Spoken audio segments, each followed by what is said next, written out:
ফের হিঙ্গলগঞ্জে ভুয়ো ভোটারের হদিশ। তৃণমূল নেতার মদতে এদেশে বসবাস, শুধু তাই নয়, ভুয়ো আধার কার্ড, ভুয়ো ভোটার কার্ড তৈরি হয়ে যায় ওই অনুপ্রবেশকারীর, এবং স্থানীয়কে বাবা সাজিয়ে এই ভোটার কার্ড, আধার কার্ড তৈরি হয়, যেমনটা অভিযোগ উঠে আসে।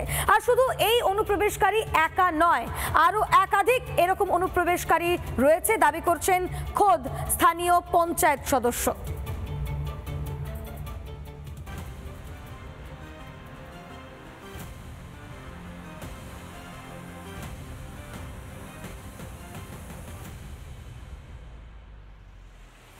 এসআইআর শুরু হতেই হিঙ্গলগঞ্জে বাংলাদেশিদের খোঁজ।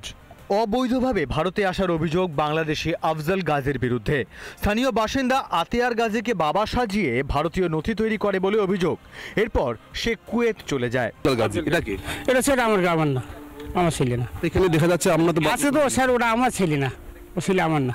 তাহলে ভোটার লিস্টে তো আছে তো, আমি সেটা মেম্বারকে জানিয়েছি। মেম্বার বলে কোথা থেকে কি হলে আর সঠিক বলতে পারছি না। কুইয়েতে আপনি জানেন? হ্যাঁ, কুইতে আছে, এটা জানি। শাসক দলের নেতাদের সাহায্য নিয়ে তারা এখানে ভোটার কার্ড, আধার কার্ড সহ যাবতীয় নথি তারা বানিয়ে ফেলে তারা ভিন রাজ্যে চলে যাচ্ছে।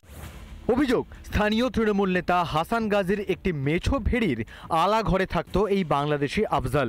আসল বাড়ি বাংলাদেশে ছিল, এপারে আমাদের বাড়ি থাকতো, খাতো। ওই সুরাতের ছেলে হাসানের ঘরে থাকতো। যদিও অভিযোগ অস্বীকার করেছেন স্থানীয় তৃণমূল নেতা হাসান গাজী। ও আমার নাম বলেছে ওরা বাঁচার জন্য। আতিয়ার গাজী বলছে যে আমার ডকুমেন্ট জালিয়াতি করে এই আফজাল এখানে ভোটার কার্ড করেছে, আপনার আলাঘরেই রেখেছিল। কোনোদিনই ছিল না আমার ওখানে। এই অভিযোগ কি মিথ্যা, ভিত্তিহীন। কিভাবে হয়েছে কি না হয়েছে ভোটার তালিকার এবার যে এসআইআর হচ্ছে, আমি কিন্তু আমার বুথে 126 নম্বর বুথে নিজে হাতে দায়িত্ব নিয়ে করছি। ভোটারগুলো আমরা কোনোদিন এখানে আমরা দেখিনি, আমাদের বুথে ভোটও দেয়নি।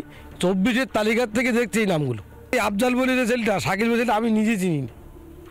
শাকিল বলে একজন আছে। এই অনুপ্রবেশকারীদের আশ্রয় দিয়েছিল কারা? কারা এদের লক্ষ্মীর ভাণ্ডার দিত? কারা এদের রেশনের চাল দিত? এই সরকারের বদল খুব দ্রুত প্রয়োজন। অনুপ্রবেশকারীদের জামাই আদর করে ভোট নিয়েই কি ক্ষমতায় এসেছে তৃণমূল? এসআইআরে সেই কারচুপির রাস্তা বন্ধ। হারের ভয়ে কি এসআইআরে থরহরি কম্প তৃণমূল? অর্ণব ব্রহ্মের রিপোর্ট, রিপাবলিক বাংলা। নানা ধরনের কন্টেন্ট দেখার জন্য লাইক করুন, শেয়ার করুন আমাদের ফেসবুক পেজ, সাবস্ক্রাইব করুন আমাদের ইউটিউব চ্যানেল। পাশাপাশি অন্যান্য ব্রেকিং নিউজের জন্য অবশ্যই চোখ রাখুন রিপাবলিক বাংলায়।